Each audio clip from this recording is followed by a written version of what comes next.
What if everything you believe you know is just borrowed confidence? What if your certainty is a house of cards built not on facts, but feelings that felt factual? Imagine living in a world where everyone thinks they're informed because they scrolled. They read a headline, they heard someone smart say it, and now they're experts. You, me, all of us, trapped in the illusion of knowledge. It's not ignorance that's dangerous, it's the belief that we already know enough, that we're immune to error. But what if the real danger isn't not knowing, but thinking we do? This is the problem of modern intellect. Too much access, too little awareness. So today, let's pull the plug on the illusion and see what's really swimming in the tank. Part 1, the confidence illusion. Why we mistake familiarity for understanding. You know that feeling when you hear a phrase over and over again, and suddenly it just feels true? Like money doesn't buy happiness, or the brain is like a computer, or you only use 10% of your brain. The last one's completely false, by the way, but it feels true because it's familiar. And this is where it gets dangerous. We don't actually evaluate things based on logic. Most of the time, we just ask ourselves, have I heard this before? If yes, then it's trustworthy. If not, it's suspicious. That's not reasoning. That's repetition. Familiarity breeds comfort, and comfort breeds confidence. Not because we've learned more, but because our brain stops sounding the alarm. We relax into the illusion that we understand, when in reality we've just stopped questioning. Let's be honest. How many things do you think you understand, but can't actually explain when put on the spot? Try this. Explain what inflation really is, or how your Wi-Fi works, or where your taxes actually go. Suddenly, it's not so clear. And yet, we speak about these topics as if we're seasoned experts. Why? Because we've been exposed to them, we've heard the words, we've seen the headlines, and we've built a mental shortcut. I know enough. This illusion is everywhere. In school, you memorize the textbook for the test. 2 weeks later, gone. But you still feel like you learned it. In conversations, you nod along to complex topics, drop a buzzword or two, and move on. No one challenges you, so your illusion remains intact. And social media? Oh, that's the capital of superficial expertise. A few infographics, some animated explainers, a podcast clip taken out of context, and voila, you now feel informed. But what you really have is informational fast food. Tastes good, looks nutritious, but leaves your mind starving. There's a word for this kind of empty knowledge: cognitive ease. When something feels easy to process, we assume it must be true. It's why advertising works. It's why political slogans stick. It's why conspiracy theories spread like wildfire. Not because they're well-reasoned, but because they're familiar. You've heard it enough times, so your brain stops resisting. It settles into the comfort of understanding without doing the hard work of thinking. Now let's talk about ego, because it always shows up when knowledge is discussed. Most people would rather appear smart than be smart. It's easier, it's faster. And in a world of constant performance, appearances are currency. But real knowledge, that's messy, humbling. It forces you to admit you're wrong, that you don't know, that your opinion might not be worth much yet. And who wants to do that, especially online? So instead, we cling to our confidence, because it feels good. Because it protects our identity, because it gives us a sense of control in a world that constantly reminds us we don't have any. But here's the thing. Confidence isn't a sign of truth. It's a psychological defense. The most dangerous people aren't the ones who know nothing. They're the ones who think they know everything and speak with enough certainty that others believe them. Confidence is contagious, and in the absence of real expertise, we tend to follow the loudest, not the wisest. Just scroll through Twitter, or watch cable news, or sit through a corporate meeting. What we have is a society built not on understanding, but on the performance of understanding, the simulation of depth. You say a few technical terms, you reference a famous thinker, you share a quote you don't really grasp. But no one wants to admit they're confused, because confusion has become taboo. And so we all silently nod, collectively upholding the illusion. And the cycle continues. Even in science, this illusion creeps in. People quote Einstein as if he were a spiritual guru. They misuse terms like quantum or relativity or neuroplasticity because they sound smart. But when asked what they mean, crickets. Our culture rewards surface-level competence. It doesn't ask us to understand, it asks us to perform as if we do, and slowly that performance becomes our identity. But here's the irony. Real understanding doesn't feel confident at first. It feels clumsy, frustrating, full of doubt. If you've ever learned something deeply, you'll know that the more you learn, the more you realize you don't know. That's called humility. It's not fashionable, but it's the only honest place to start. True knowledge isn't loud, it's quiet, it's cautious, it listens more than it speaks. So the next time you feel like you know something, pause. Ask yourself, can I explain this clearly to someone else? Do I understand the why, not just the what? Could I argue both sides, or am I stuck in one viewpoint? And if the answer is no, good. That's the beginning of learning. That's when the illusion starts to crack. And through that crack, real thought begins. But it takes courage, it takes the willingness to be wrong, to look foolish, to admit ignorance. And that's rare today, because we've confused confidence with competence. We assume that sounding sure means being smart. But some of the wisest minds in history, Socrates for example, were famous for one thing: admitting they didn't know. Not because they were dumb, but because they were honest. And because they knew the difference between information and understanding. So the next time someone speaks with total certainty, pause. Maybe they know something, or maybe they're just good at faking it. Either way, don't let their confidence become your illusion.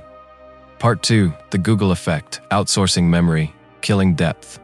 We used to remember things, actual things, phone numbers, birthdays, directions. We used to store knowledge like a treasure chest, opening it when needed, polishing it now and then with curiosity and reflection. But now we outsource that chest to a search bar. Why bother knowing when you can just look it up? Why store ideas when your phone is smarter than you? Welcome to the Google effect, the quiet death of memory, and with it, the slow erosion of depth. Don't get me wrong, access to information is a miracle. Having the world's knowledge at your fingertips is a kind of magic that ancient philosophers would kill for. But there's a catch, a cruel, clever catch. When information is too easy to access, we stop integrating it. We become librarians of links, not thinkers. We bookmark ideas we never return to. We screenshot truths we never absorb. And because it's always there, we assume it's also ours. But there's a difference between knowing something exists and actually understanding it. A search engine can give you answers, but answers without questions are just noise. You can read 20 articles on trauma, but if you've never sat with someone in pain or reflected on your own, you don't know trauma. You've just Googled it. This is what digital convenience does to us. It gives us the illusion of depth while keeping us shallow. We skim, we scroll, we collect clever quotes like trophies. But can we sit still with one idea and wrestle with it? Can we follow a thought through its twists and contradictions? Rarely, because we've trained our minds to move on at the first sign of discomfort. Google doesn't make you think, it makes you stop thinking as soon as you can find a shortcut. And let's talk about memory, real memory, the kind that shapes who you are. When you deeply understand something, you carry it with you. It becomes part of your decisions, your conversations, your lens on life. But when everything is externalized, when the answer lives in a browser tab, you no longer own the knowledge. It's rented, and the rent is due every time you forget the link. There's research for this, by the way. Psychologists call it digital amnesia. When people know they can look something up later, they're less likely to remember it. Why bother encoding it into your brain if your phone's got your back? But here's the problem. Depth of thought depends on having a reservoir of ideas inside you. You can't think critically, creatively, or philosophically if every thought requires an internet connection. You need internal architecture, your own framework of meaning, connections, and contradictions. But we're not building that anymore. We're just Googling and moving on. And the more we rely on the cloud, the emptier our minds become. And yet we feel smart. That's the irony. We confuse access with intelligence.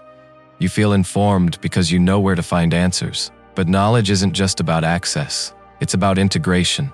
It's about wrestling with ideas until they leave a mark, until they change you, until they live inside you, not in your bookmarks folder. Now, some will say, but I'm just being efficient. I don't need to remember everything, only how to find it. Fair point. Efficiency is great for machines. But humans? We're meaning makers. We need slowness, reflection, struggle. That's how real understanding is built. If you want to be a walking Wikipedia, sure, keep outsourcing. But if you want to be a thinker, a creator, a person who sees beyond the obvious, you need to slow down and go deeper. Because something strange happens when you can look up anything. You stop valuing everything. The mystery is gone. The patience is gone. The quiet tension of not knowing, gone. Curiosity doesn't thrive in convenience. It needs friction. It needs time. But we've trained ourselves to chase conclusions, not questions. And as a result, we mistake the end of a Google search for the end of a thought. Even worse, we build our beliefs on shaky sources. Think about it. When you Google something, do you read peer-reviewed studies or the first result that confirms your bias? Most of us want speed, not accuracy, validation, not complexity. So we collect opinions dressed as facts and file them away as knowledge. And because it felt like research, we assume we've done the work. But real thinking isn't glamorous. It's slow, uncertain, sometimes boring. It's reading things you don't agree with. It's reflecting, revisiting, revising. It's building your inner library, not your browser history. But that takes effort, and effort isn't trending right now. And let's not forget what this means for dialogue. If everyone's knowledge is outsourced, then every conversation becomes a battle of links, a war of sources. Instead of engaging with each other's minds, we throw articles at one another. Instead of exploring ideas together, we fact-check each other to death. Not to learn, not to grow, but to win. The Google effect turns dialogue into debate, and debates into ego contests. No wonder we're more connected and less understood than ever before. But there's a way out, and it starts with a simple act. Resist the urge to search. Sit with the question. Feel the discomfort of not knowing. Let your mind work. Struggle. Wonder. Guess. And then if you must, search, but with the goal of understanding, not just answering. And after you've found what you were looking for, don't just move on. Reflect, discuss, write about it, teach it. That's how knowledge becomes real. That's how it stops living in your phone and starts living in you. So the next time you reach for your phone to Google something, pause. Ask yourself, am I searching to understand or just to feel smart for a second? Am I building depth or just stacking data? Because the more we outsource memory, the more we lose what makes thought meaningful. And in a world full of noise, depth is the new rebellion. Part 3, Dunning-Kruger's Playground, the arrogance of the underinformed. There's a strange paradox in the modern world. The less people know, the more confident they seem to be. Not just confident, they're loud, proud, and absolutely sure they've got the answer to everything. Politics, health, climate change, psychology, philosophy, the economy, nutrition, artificial intelligence. Pick a topic, and someone with a surface-level opinion will explain it to you like you're 5, and they'll do it with more confidence than a Nobel laureate. Welcome to the Dunning-Kruger effect, a psychological phenomenon where people with low ability or knowledge overestimate their competence. In simple terms, you don't know what you don't know, and that ignorance gives you a kind of superpower. Delusional self-assurance. It's not that people are stupid, it's that they're unaware of their own limitations.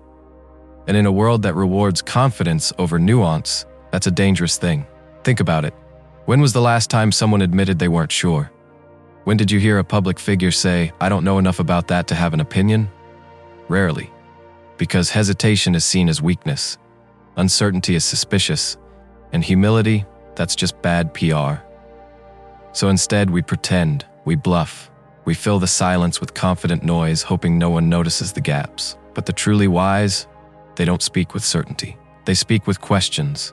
They entertain multiple viewpoints. They leave room for doubt because they've seen the complexity. They've studied the contradictions. They've walked through the fog of "I don't know" and come out the other side less sure, but more aware. Meanwhile, the underinformed charge forward with slogans and sound bites. And because they sound so certain, others follow. This is how misinformation spreads. Not through complexity, but through confidence. It gets worse. Our culture is addicted to quick takes, hot opinions, viral certainty. Social media platforms reward bold claims, not thoughtful ones. There's no algorithm for nuance. There's no trend for humility. So the loudest voices rise, and if they speak with enough passion, we start to assume they must be right. The internet has democratized information, which sounds beautiful in theory, but it's also democratized delusion. Everyone has a platform. Everyone has an audience. And no one wants to admit they're unqualified. So people read one article, watch one video, and suddenly they're experts, not learners, not students, experts. And if you dare question them, you're a sheep. You're brainwashed. You've clearly been fooled by the system. Because the Dunning-Kruger mind can't entertain the idea that it might be wrong. That would require self-awareness, and that's not part of the illusion.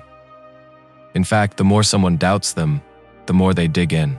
It's a paradox of ignorance. The less you know, the more you defend it, because deep down, you're afraid of being exposed. And so, ego steps in. Certainty becomes armor, and no amount of evidence can penetrate it. You see this everywhere. In dinner conversations where someone with zero background in economics confidently explains how to fix inflation. On YouTube, where a guy in his basement claims to have debunked decades of climate research. On Twitter, where people confidently explain neuroscience based on a 2-minute TikTok. We've become a culture that values certainty over understanding, volume over depth, opinion over thought, and it's intoxicating because being certain feels good. It gives us control. It makes the world simple, clear, manageable. But reality isn't simple. It's messy, uncertain, full of paradoxes. And when you're actually informed, when you've studied, failed, revised, you become intimately familiar with how little you truly know. That's not weakness. That's wisdom. Now let's be fair, this isn't just about them. We all fall into this trap. Every one of us has had moments where we thought we knew more than we did. It's human, it's tempting, it's flattering to the ego. The real problem is when we stop questioning ourselves, when we fall in love with our opinions and stop testing them. That's when the illusion becomes a prison. So what's the solution? Intellectual humility. The ability to say, I don't know enough about that. The willingness to learn, to revise, to sit with uncertainty. It's not glamorous, it won't go viral, but it's real, and it's rare. And we need more of it, because the world is complicated. The big questions, justice, freedom, truth, meaning, they don't come with easy answers. They require time, reflection, dialogue, doubt. But if we pretend to know everything, we stop seeking anything. And that's when growth dies. It's okay to not know. It's okay to be wrong. It's okay to change your mind. These are not signs of weakness. They're signs of life, of thinking, of being awake. But to do that, we have to let go of the illusion. We have to step down from the pedestal of false confidence and return to the ground of curiosity. So next time you feel the urge to speak with absolute certainty, pause. Ask yourself, do I really understand this? Or am I just repeating something I heard? Am I open to being wrong? Or am I just trying to win? Because in a world full of confident noise, the quiet voice that says, I might be wrong, is the one worth listening to. Part 4. Echo Chambers and Identity. When knowing becomes belonging. Let's be honest, most of the time we don't seek the truth. We seek agreement, validation, the warm, fuzzy hug of people nodding along with our opinions. Because in today's world, knowledge isn't just about understanding reality.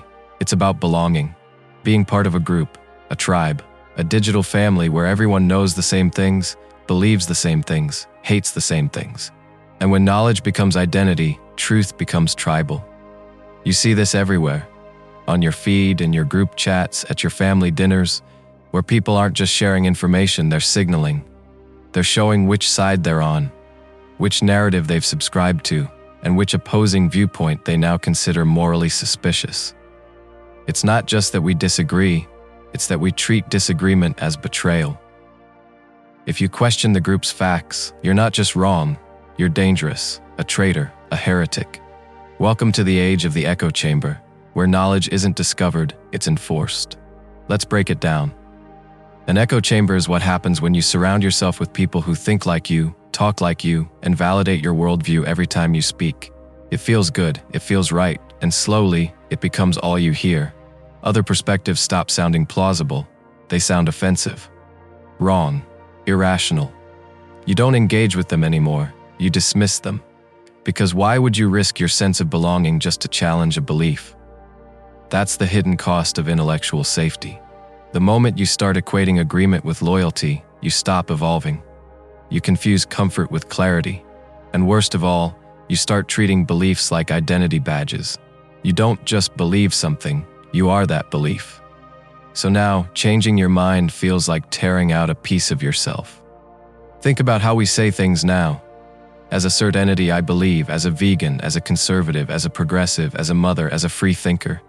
As if your role in the social hierarchy validates your opinions in advance. We don't argue ideas anymore, we compare identities. And once an opinion becomes personal, it becomes sacred, untouchable. To question it is to question you. And we can't have that. So we stay safe, we curate our feeds, we mute, block, unfollow, unsubscribe, until the only voices left are echoes of our own. We no longer hear ideas, we hear applause. And what happens when we live in applause? We grow intellectually soft, fragile. We lose the ability to handle disagreement. We confuse being challenged with being attacked. We mistake discomfort for danger. And slowly we start to crave intellectual sugar. Only the ideas that feel good, only the arguments we already agree with. We become addicts of our own worldview. This is why online discourse is a disaster. Every comment section is a battlefield of tribes defending their sacred facts. No one's listening, everyone's performing. Because deep down, it's not about understanding the other side, it's about proving your side is morally superior. And that's the thing, we don't just disagree intellectually anymore, we moralize disagreement. If you don't believe X, you're a bad person. If you ask that question, you're part of the problem. Suddenly, nuance becomes suspicion, curiosity becomes a threat, and dialogue becomes impossible. Because the moment knowing becomes belonging, questioning becomes betrayal. Now let's be fair, this isn't new. Humans have always formed tribes. We've always bonded over shared beliefs. But in the past, knowledge wasn't so tied to identity. You could be wrong without being exiled. You could change your mind without losing your people. Today, not so much. One wrong word, one misaligned opinion, and you're out, canceled, labeled, cut off. So you learn to perform the script, to say the right things, to play the part. And the tragedy is this makes us less curious, less thoughtful, less human. Because to be truly human is to change, to learn, to admit when you're wrong. But when your knowledge is fused to your social survival, growth becomes dangerous. So we stop growing, and we call it conviction. But real conviction doesn't fear contradiction. It welcomes it, it wrestles with it, because it knows that truth is forged in friction, not in comfort. So how do we escape this trap? Start by asking yourself, when was the last time you seriously listened to someone you disagreed with? Not to win, but to understand. When was the last time you changed your mind and told people about it? Or better, when was the last time you admitted out loud, I don't know? Hard, isn't it? Because you fear what it might cost you. But the cost of staying in the echo chamber is far greater. A shrinking mind, a rigid heart, a fragile identity. And let me be clear, this doesn't mean you should abandon all your beliefs. It means you should hold them like living things, not fossils. Let them grow, let them evolve, let them be questioned by others and by yourself. Because real knowledge doesn't need applause, it needs curiosity. Real wisdom doesn't scream in unison, it whispers in contradiction. And real belonging isn't about agreement, it's about authenticity. So if you truly want to grow, step outside the echo, into the static, into the mess, into the discomfort of not knowing what side you're on. Because the truth doesn't live inside your comfort zone, it lives just outside your tribe. Part 5, The Death of Curiosity, How the Illusion Stops Us from Growing. What if I told you the real tragedy of modern life isn't ignorance, but the death of curiosity? Not the absence of answers, but the absence of questions. We live in a world where information is everywhere, yet wonder is rare, where certainty is fashionable and doubt is considered a personal flaw, where people know things but only to win arguments, not to understand. Curiosity used to be sacred. It was the engine of discovery, the heartbeat of philosophy, the spark behind every human advancement. It drove children to take apart radios, explorers to cross oceans, thinkers to question the stars. But now, curiosity has been quietly suffocated by convenience, certainty, and the illusion that we already know enough. Because why ask if you can just assume? And this is where the illusion of knowledge becomes truly toxic. Not just because it makes us arrogant, but because it makes us stagnant. When you think you know, you stop looking, you stop listening, you stop evolving. And that stillness, That's the death of growth. Think about it. When was the last time you really wondered about something? Not Googled it, not half-scrolled through an answer, but sat with a question and let it ache.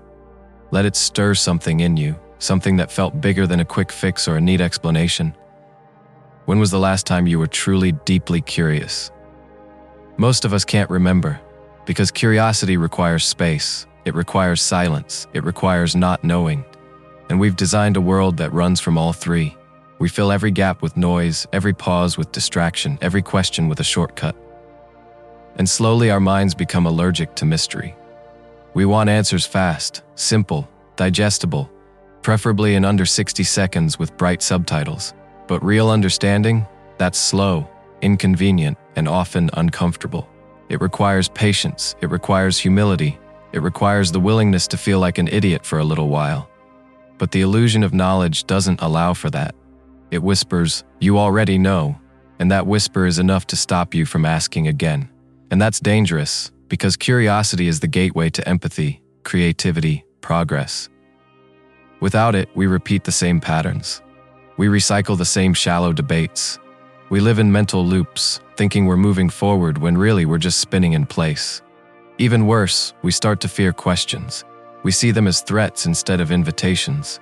If someone challenges our beliefs, we take it personally. If someone wonders out loud, we accuse them of being naive, or worse, problematic. And why? Because the illusion has made us fragile. We've confused knowing with being right and questioning with being wrong. But real curiosity doesn't care about being right. It just wants to explore, to grow, to touch the edge of what we don't yet understand. But here's the twist. Curiosity isn't passive. It's not just daydreaming and asking what if. It's an act of rebellion. In a culture obsessed with quick takes and final answers, being curious is radical. It's refusing to settle. It's daring to say, "I don't know, but I want to find out." And maybe that's why we've killed it, because curiosity is inconvenient. It doesn't fit into our timelines or KPIs. It doesn't monetize well. It doesn't come with neat conclusions or clear winners. It's messy, open-ended, vulnerable, and who has time for that? But without it, we're just pretending to be awake, pretending to be informed, pretending to be alive. Because the curious mind is the living mind, the one that sees beyond the surface, that dares to be surprised, that is forever unfinished, and okay with that. You see, the illusion of knowledge gives us comfort. It tells us we've arrived. But curiosity reminds us there's always more to see, more to learn, more to become. And that's the truth. We're never done. We're not closed books, we're rough drafts, annotated, revised, scribbled in the margins. But only if we stay curious, only if we resist the urge to say, "I already know," and instead whisper, "Tell me more." So maybe the real intelligence isn't in having the right answers, it's in asking better questions. Questions that unsettle you, that crack your certainty, that pull you into wonder. Because wonder is what keeps the soul awake. And yet we keep burying it, under busyness, under ego, under the illusion that we're already wise enough. But the truth is, the wisest people are always the most curious. They don't act like know-it-alls, they act like eternal students. So what would it look like to bring curiosity back? To stop performing expertise and start living inquiry? To say "I don't know" with pride, not shame? To fall in love with asking again? It starts with silence, with slowing down, with noticing, with choosing mystery over mastery, and with reminding yourself daily that certainty is not the goal. Growth is. Because the moment you think you've arrived is the moment you've stopped moving. And you deserve more than that. You deserve to wonder again, awakening from the illusion. So what do we really know? We know how to sound smart, we know how to argue, we know how to scroll and skim and repeat just enough to pretend we've done the thinking ourselves. But deep down, we also know something else, something harder to admit, that a lot of what we call knowledge is just comfort in disguise. It's the illusion that we're in control, that we've figured life out, that the map in our hands perfectly reflects the territory of reality. But the truth is wild, messy, evolving. And our maps are mostly sketches, some accurate, some not, all incomplete. And that's okay. That's not failure. That's being human. Because we weren't meant to know everything. We were meant to wonder, to explore, to connect dots no one else sees. And that doesn't happen through borrowed certainty.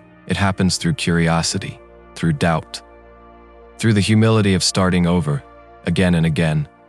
The illusion of knowledge is seductive because it gives us security, but real growth begins when that illusion cracks. When you start to see that your strongest opinions might be your weakest links, that your confidence might be covering up your confusion, that your most deeply held truths might just be echoes. And that realization, it's terrifying at first, but then it's freeing because it means you don't have to know everything. You don't have to perform. You don't have to pretend. You just have to stay open. Keep asking. Keep learning. That's it. That's the work. And in that openness, something beautiful returns, the spark, the wonder, the sense that maybe, just maybe, there's more to this life than what you've been told. More to discover, more to understand, not so you can feel superior, but so you can feel alive. Because the opposite of illusion is not certainty, it's honesty. And maybe that's the kind of wisdom we need now. Not the kind that shouts, but the kind that listens, that stays curious, that says, I don't know, but I'm here to learn. And really, what's more powerful than that? If this video made you question what you think you know, good. That means you're awake. Now do something radical. Stay curious. Challenge your assumptions. Embrace the discomfort of not knowing. And if you found this helpful, share it with someone who's a little too sure of themselves. Subscribe for more deep dives that question the obvious. Let's think more and shout less.